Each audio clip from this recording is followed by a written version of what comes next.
नमस्कार। Surface chemistry के 7वें class में आपका स्वागत है। मैं हूं अभिषेक राज और आज हम बात करने वाले हैं एंजाइम उत्प्रेरक की। Enzyme catalyst. तो एंजाइम कैटलिस्ट क्या होता है? तो जिस प्रकार से हमने कैटलिस्ट को देखा कि कैटलिस्ट किसी भी रासायनिक अभिक्रिया के रेट को बढ़ाता है, घटाता है, मीन्स प्रभावित करता है, which influence the rate of reaction. तो एंजाइम कैटलिस्ट भी जो है ये जैव रासायनिक अभिक्रिया में उत्प्रेरक का कार्य करता है और यह जैव पद्धति की अभिक्रिया में उसके एक्टिविटी को स्पीड अप करता है, इन्हांस करता है। तो हम आज इसकी विशेषता देखने वाले हैं और साथ ही हम देखेंगे कि यह किस प्रकार काम करता है और कौन कौन से कारक हैं जो एंजाइम कैटलिस्ट को प्रभावित कर रहे हैं। तो हम हेडिंग करते हैं एंजाइम कैटलिस्ट।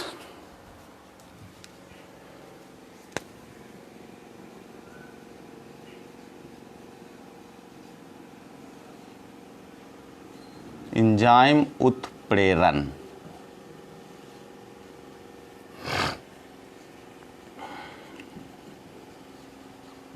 Enzyme catalysis. तो हम परिभाषा कुछ इस प्रकार देंगे कि एंजाइम जैव रासायनिक उत्प्रेरक होता है। लिखेंगे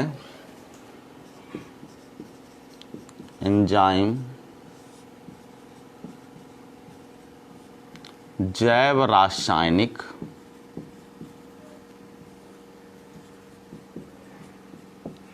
उत्प्रेरक होता है जो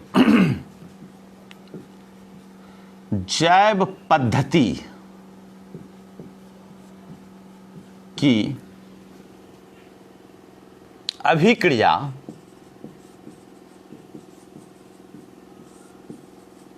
को प्रभावित करता है।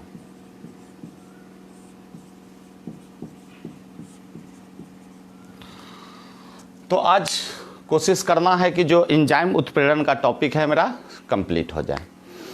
तो कुछ और बातें हम इस एंजाइम कैटलिस्ट के बारे में करेंगे कि ये उच्च द्रव्यमान वाले ग्लोबुलर प्रोटीन हैं और जल में घुलकर कोलाइडी विलयन बनाते हैं। तो हम लिखेंगे ये उच्च द्रव्यमान वाले ग्लोबुलर प्रोटीन होते हैं जो जल में घुलकर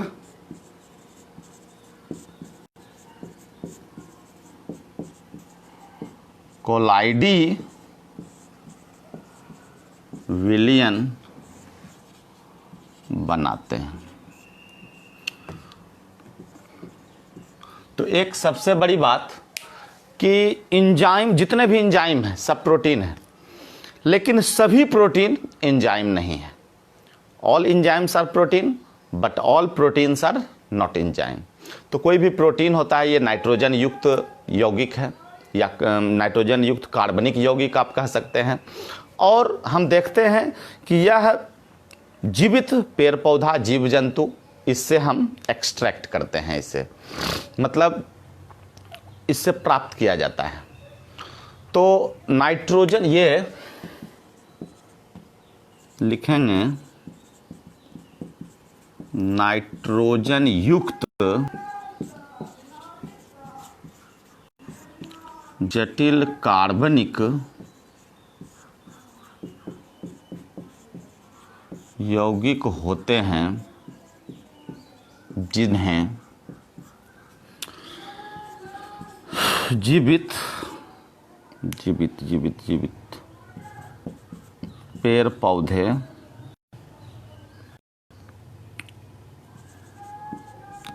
तथा जीव जंतु से प्राप्त किया जाता है। तो बहुत इंपॉर्टेंट बात जो हमने अभी देखा कि ये एंजाइम जैव रासायनिक उत्प्रेरक होते हैं, उच्च द्रव्यमान वाले ग्लोबुलर प्रोटीन होते हैं और जल में घुलकर कोलाइडी विलयन का निर्माण करते हैं, नाइट्रोजन युक्त जटिल कार्बनिक यौगिक हैं और पेड़ पौधा जीव जंतु से हम एक्सट्रैक्ट करते हैं। तो हम आगे देखने वाले हैं कि इसके क्या क्या अभिलक्षण हैं, एंजाइम के अभिलक्षण। तो हम मिटाते हैं पहले।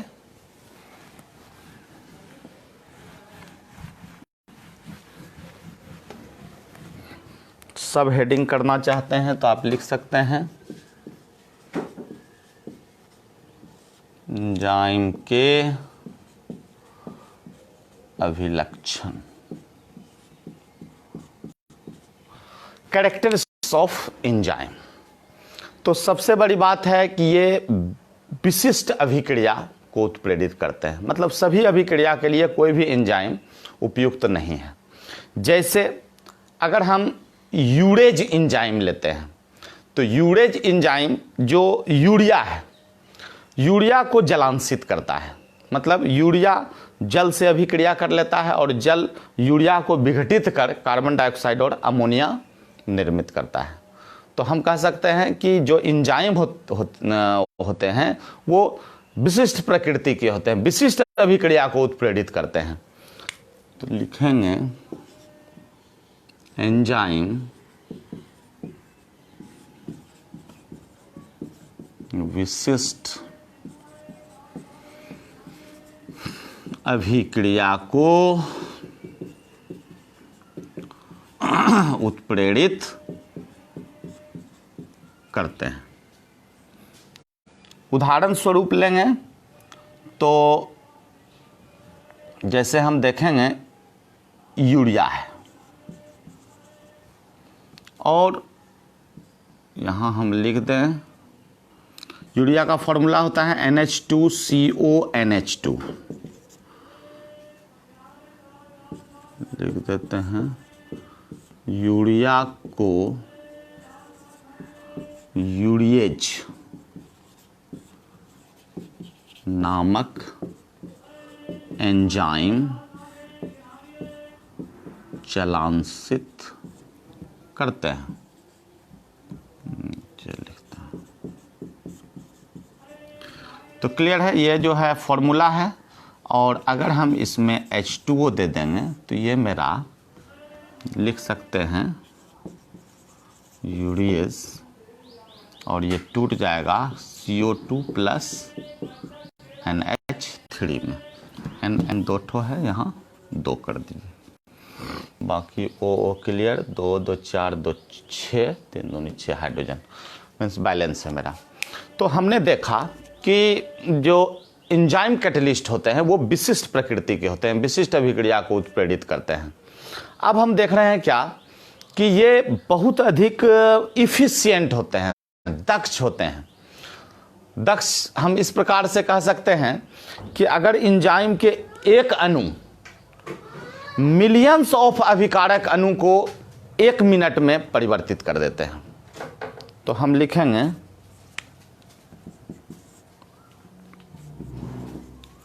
एंजाइम अति दक्ष होते हैं।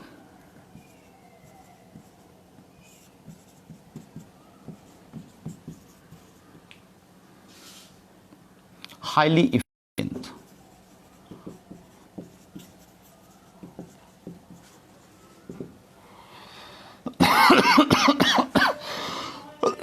उदाहरण के तौर पे हम ले सकते हैं क्या कि एंजाइम का बस 1 मॉलिक्यूल लिखेंगे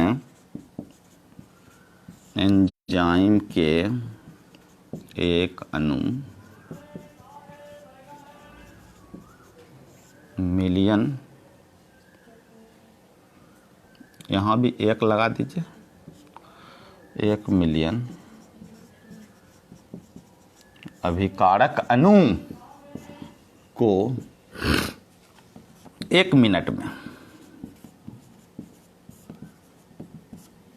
परिवर्तित कर सकते हैं।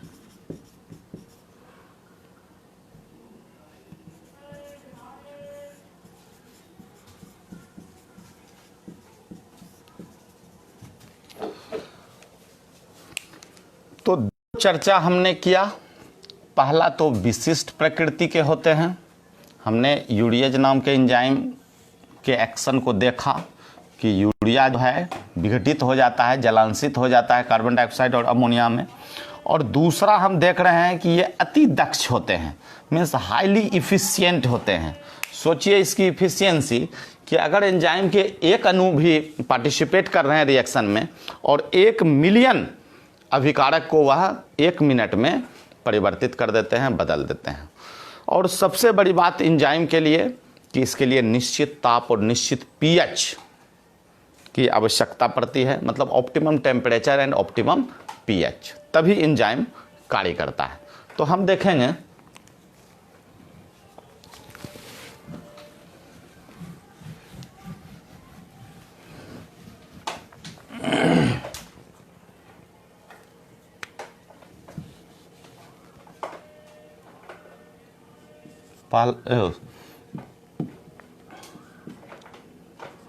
एंजाइम निश्चित पीएच, या पहले लिख देते हैं निश्चित ताप, निश्चित ताप पर लिखिए जैव रासायनिक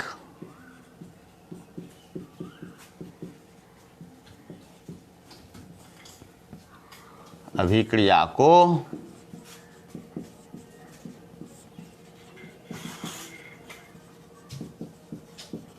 उत्प्रेरित करते हैं। तो हम देखेंगे कि आखिर कितना टेम्परेचर चाहिए कि कोई भी एंजाइम मतलब जैव रासायनिक अभिक्रिया को उत्प्रेरित कर पाए। तो 298 से 310 के बीच होना चाहिए। तो हम लिखेंगे ऑप्टिमम 298 से 310 केल्विन। यहाँ लिख दीजिए ऑप्टिमम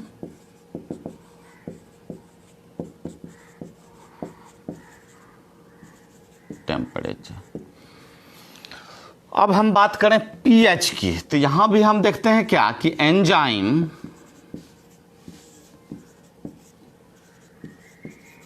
निश्चित पीएच पर, स्टेटमेंट वही दोहरा रहे हैं, जैव रासायनिक अभिक्रिया को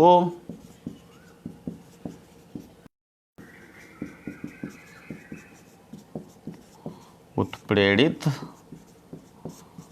करते हैं। तो हम जब पीएच की चर्चा करेंगे कि आखिर कितने से कितने मतलब रेंज में पीएच चाहिए, मतलब ऑप्टिमम पीएच, तो 5 to 7 आप ले सकते हैं।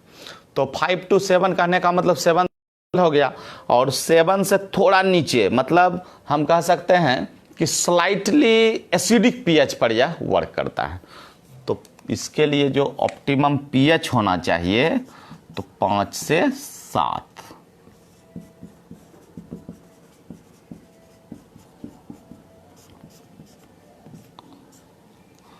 तो ये हमने देखा कि टेम्परेचर और पीएच किस प्रकार से जैव रासायनिक अभिक्रिया में जो एंजाइम कैटलिस्ट है उसे प्रभावित कर रहा है। अब हम देखने जा रहे हैं एक बहुत बड़ी बात कि जो एंजाइम है, एंजाइम के सांद्रण भी कहीं ना कहीं अभिक्रिया के दर को प्रभावित करते हैं। मतलब हम कह सकते हैं कि कंसंट्रेशन ऑफ एंजाइम। तो यहीं पे लिख देते हैं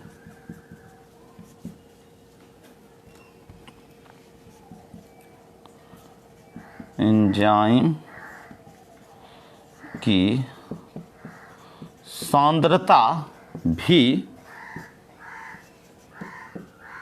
जैव रासायनिक अभिक्रिया को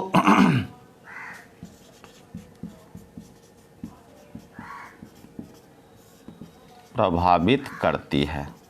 और सीधे तौर पे हम लिखना चाहें तो जितना हम कंसंट्रेशन बढ़ाएंगे अभिक्रिया की रेट में वृद्धि होगी। तो एंजाइम सांद्रता या एंजाइम सांद्रण डायरेक्टली प्रोपोर्शनल दे देंगे अभिक्रिया दर। तो स्पष्ट है एकदम। अब हम बात करने वाले हैं इसी अभिलक्षण में ही एक दो पॉइंट और ले लेते हैं। जैसे हम एक प्रभाव लेने जा रहे हैं कि कोएंजाइम, आखिर कोएंजाइम क्या होता है। तो कोएंजाइम का मतलब होता है कि अगर एंजाइम के साथ, चूंकि हम जानते हैं कि एंजाइम बेसिकली प्रोटीन है, ग्लोबुलर प्रोटीन है, अगर उसके साथ ओ प्रोटीन पदार्थ मिला हुआ है, जैसे विटामिन मिला दीजिए, तो ये कोएंजाइम हो जाते हैं। और कोएंजाइम की उपस्थिति में अभिक्रिया की जो उत्प्रेरण क्षमता है वह बढ़ती है। तो हम लिखेंगे, यहां लिख दें, सह एंजाइम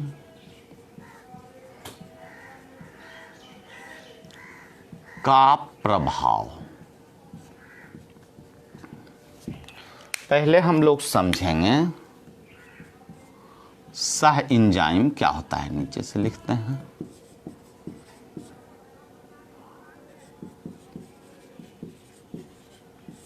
कोएंजाइम जब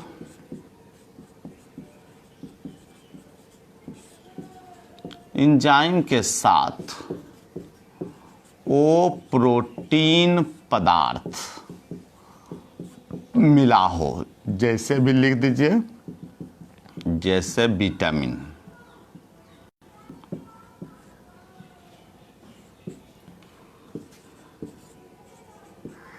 मिला हो, तो वह कोएंजाइम या सह एंजाइम कहलाता है।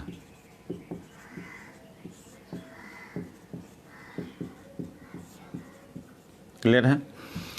अब लिखेंगे हम कि सह एंजाइम की उपस्थिति में, सह एंजाइम की उपस्थिति में जैव रासायनिक अभिक्रिया की दर में वृद्धि होती है। अर्थात आप कह सकते हैं कि यह एंजाइम के उत्प्रेरणीय क्षमता को बढ़ाते हैं। तो ये हमने सह एंजाइम के प्रभाव को देखा। अब हम देखने जा रहे हैं इनहिबिटर्स, मतलब संदमक का प्रभाव। अच्छा, एक और हम उदाहरण इसमें ले सकते हैं कि जैसे हम एमाइलेज लेते हैं। तो एमाइलेज जानते हैं कि ये मतलब कार्बोहाइड्रेट के विघटन में, डाइजेशन ऑफ कार्बोहाइड्रेट के लिए रिस्पॉन्सिबल होता है। तो अगर इस मतलब एमाइलेज में NaCl डाल दिया जाए तो इसके सक्रियता और बढ़ जाती है। तो ये भी एक उदाहरण इसमें हो सकता है। तब हम मिटा ही देंगे और फ्रेश हेडिंग करेंगे, लिखेंगे एमाइलेज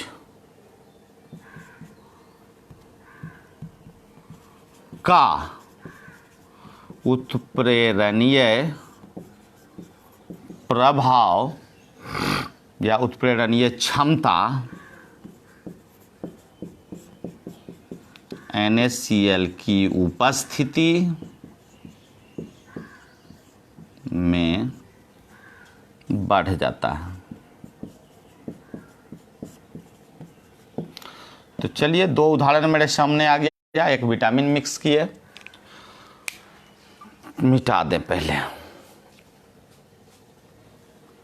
और यहां हेडिंग दे देते हैं इनहिबिटर का प्रभाव।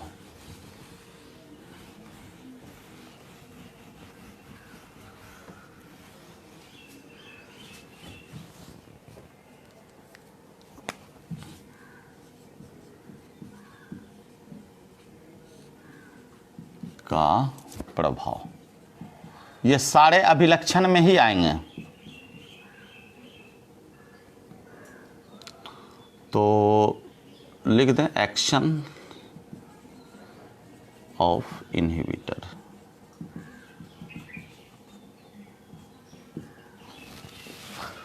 तो नाम ही है संदमक, आखिर किस लिए रिस्पॉन्सिबल होगा? तभी क्रिया के रेट को जो है घटाएगा। क्योंकि यह क्या करेगा, हम देखते हैं कि हमने पढ़ा था कैटालाइटिक पॉइजन, तो एक प्रकार से यह कैटालाइटिक पॉइजन है। और कैटालाइटिक पॉइजन क्या करता है? अभिक्रिया के दर को यह प्रभावित करता है। मीन्स कैसे? तो घटा करके। तो हम लिखेंगे यह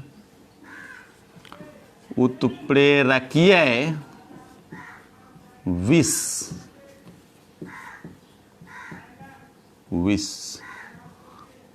का कार्य करता है एवं अभिक्रिया के दर को घटाता है।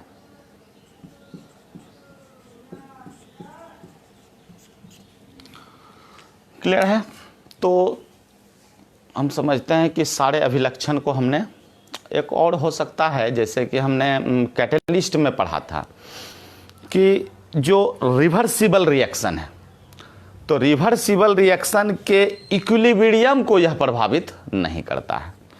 तो ये भी लिख सकते हैं यह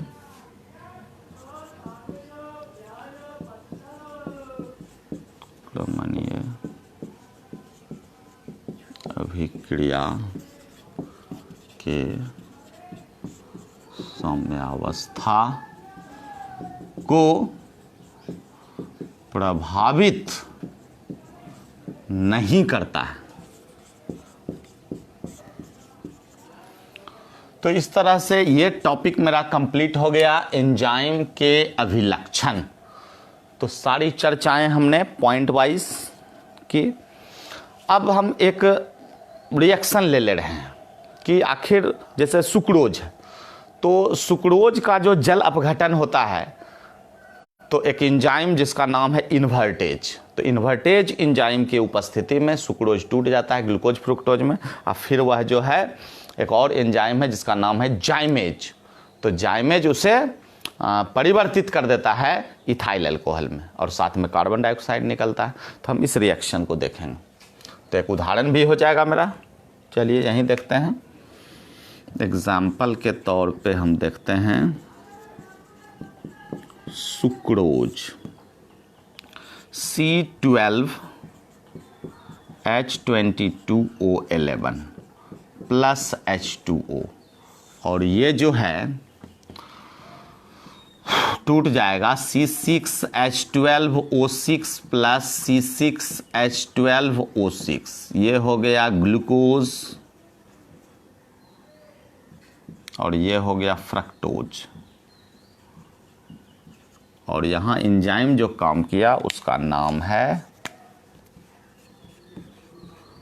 इन्वर्टेज।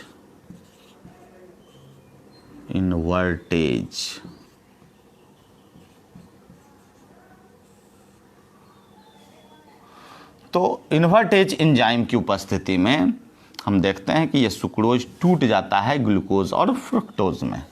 अब हम नेक्स्ट स्टेप में देखेंगे कि C6H12O6 और यह टूट जाएगा C2H5OH प्लस 2CO2 में, और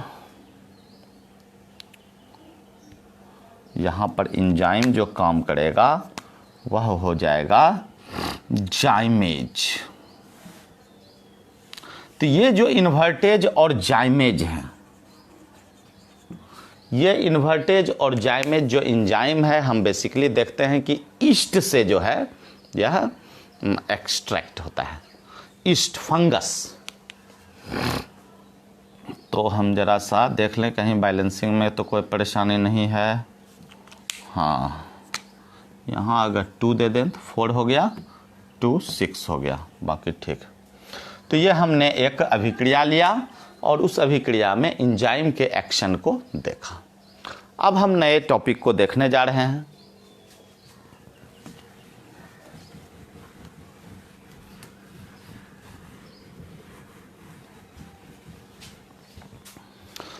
तो हम मुख्य रूप से बात करने जा रहे हैं कुछ उदाहरण की। जैसे उदाहरण के रूप में आप जो है ले सकते हैं ऑक्सीडो रिडक्टेज।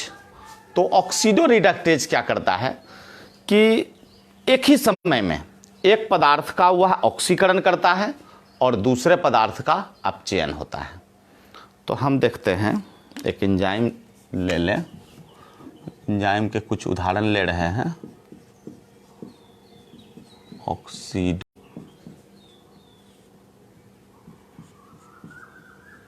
तो हम जानते हैं कि ऑक्सीडो रिडक्टेज जो है एक ही समय में साइमल्टेनियसली पदार्थ के ऑक्सीकरण में भी सहायक होते हैं और दूसरे ओर अपचयन में भी। तो हम इस प्रकार लिखेंगे कि यह एंजाइम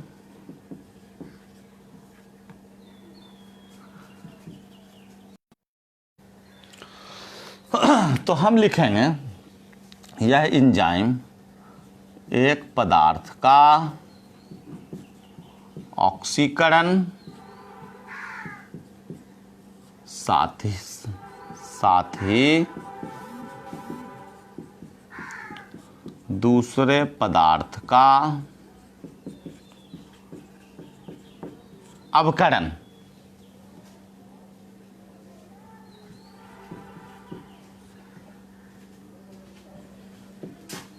करता है। और कुछ उदाहरण हम ले लेते हैं, जैसे स्ट्रेप्टोकाइनेज।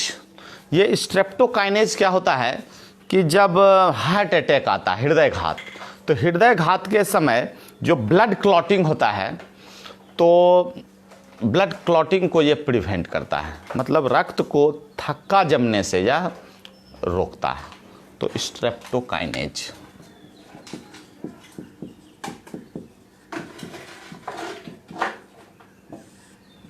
लिखेंगे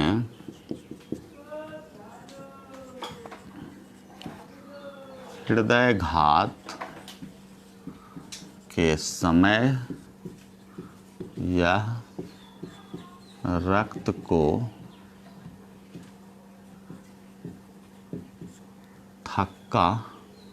रक्त के थक्का जमने से रोकता है। तो हमने ऑक्सीडो रिडक्ट, जो इंपॉर्टेंट सब एंजाइम है, चाहे चूंकि सभी एंजाइम का डिस्कशन हम मतलब इस क्लास में कर नहीं सकते हैं, मतलब आप समझिए कि हजारों एंजाइम है, तो जो कुछ इंपॉर्टेंट एंजाइम है और उसके क्या फंक्शन है उसको हम देख रहे हैं। एक और सिंपल एंजाइम देखिए कि डायस्टेज, नाम आपने सुना होगा, कि ये स्टार्च को, मतलब स्टार्च से यह इथाइल अल्कोहल का निर्माण करता है। सीधे कहिए कि इथाइल अल्कोहल के निर्माण के लिए इस एंजाइम का उपयोग होता है। तो हम लिखेंगे डायस्टेज।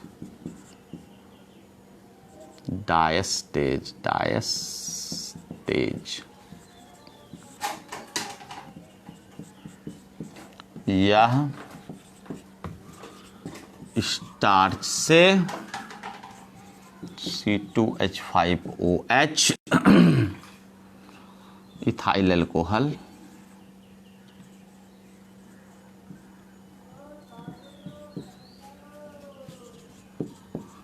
के निर्माण में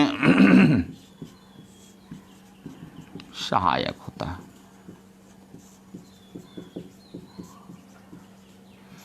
काफ़ी है एंजाइम उदाहरण के रूप में।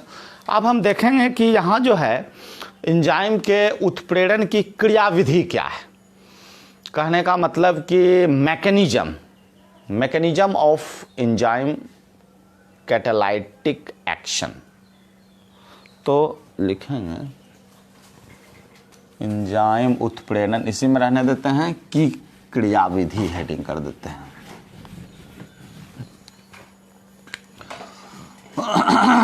की क्रियाविधि। तो बहुत ही कॉमन टॉपिक है और सारे लोग जो है इससे रूबरू होंगे कि जैसे हम ताला और चाबी को देखते हैं, की लॉक सिस्टम। तो ताला और चाबी का कार्य ये एंजाइम और मतलब अभिकारक के अणु करते हैं, और पर्टिकुलर चाबी ही किसी ताला को खोल सकता है, मतलब उस ताला के लिए वो पर्टिकुलर चाबी होना चाहिए। तो एंजाइम एज ए चाबी का काम करेगा और जो अभिक्रिया के अणु हैं वह मतलब ताला का कार्य करेगा। तो हम पहले एक दो लाइन लिखने का प्रयास करते हैं कि एंजाइम जो है मतलब जो कोलाइडी कण है, तो एंजाइम के कोलाइडी कण के पृष्ठ पर हम देखेंगे कि विशिष्ट छिद्र होते हैं, और ये सक्रिय केंद्र कह सकते हैं, एक्टिव सेंटर का कार्य करते हैं, और वहीं जा कर के अभिकारक के अणु फिट होते हैं। तो लिखेंगे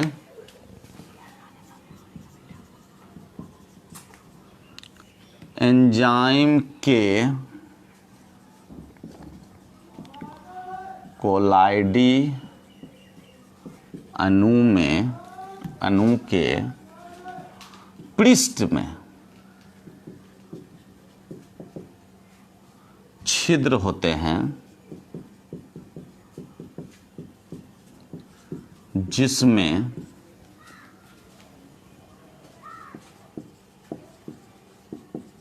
अभिकारक के अणु फिट हो जाते हैं, और ये छिद्र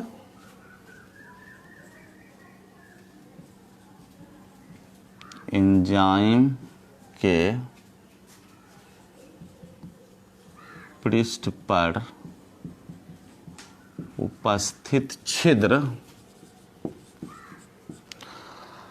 सक्रिय केंद्र, कहने का मतलब एक्टिव सेंटर का कार्य करते हैं।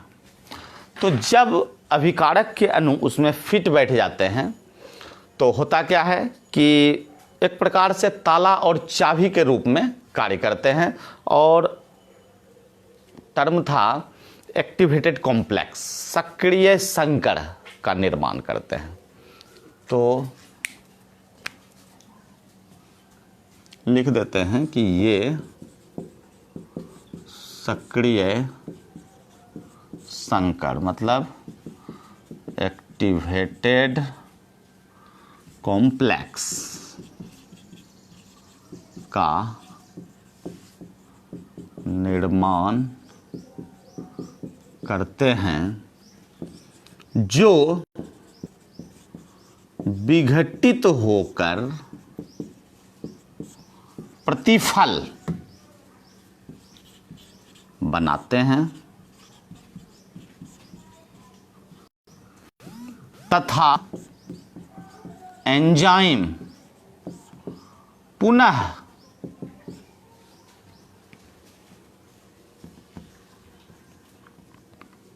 प्राप्त हो जाते हैं। अब लिखेंगे एंजाइम तथा अभिकारक के अणु चाबी तथा ताला की तरह कार्य करते हैं। हम डायग्राम के माध्यम से भी समझेंगे कि जैसे हम दो स्टेप में अगर इसको बांटें तो मेरा एंजाइम है प्लस अभिकारक के अणु सबस्ट्रेट का कार्य करेंगे, और ये बन जाएगा ES एंजाइम सबस्ट्रेट कॉम्प्लेक्स। और यही एंजाइम सबस्ट्रेट कॉम्प्लेक्स जो है क्या हो जाएगा, पुनः विघटित हो जाएगा, क्योंकि एक्टिवेटेड कॉम्प्लेक्स जो है विघटित होकर के और एंजाइम प्लस प्रोडक्ट का निर्माण करेगा। तो जो एंजाइम पार्टिसिपेट किया अभिक्रिया में वह एंजाइम पुनः जो है प्राप्त हो जाता है। मीन्स ये रिएक्शन को सिर्फ कैटलाइज करता है। तो इस तरह से यह जैव रासायनिक अभिक्रिया में उत्प्रेरक का कार्य करता है।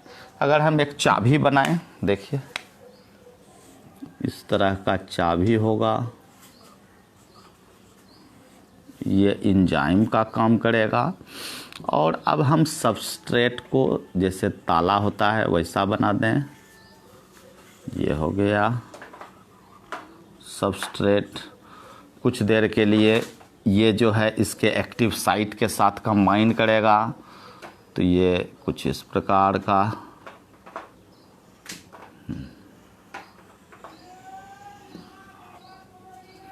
ये मेरा ES कॉम्प्लेक्स बन गया, एक्टिवेटेड कॉम्प्लेक्स। और बाद में फिर पुनः जो है चाबी अलग ताला अलग।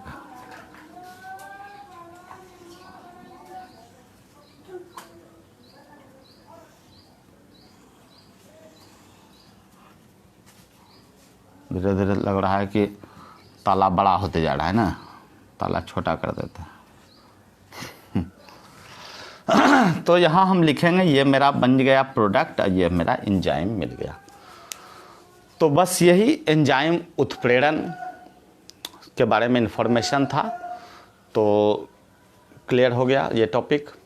अगले क्लास में हम लोग कोलाइड पढ़ेंगे। Many thanks to you. तो आप अगर कुछ भी डाउट्स रहे इस टॉपिक में आप कमेंट करेंगे और ज़्यादा से ज़्यादा शेयर करेंगे कि लोगों तक यह इन्फॉर्मेशन जाए। Thank you for watching.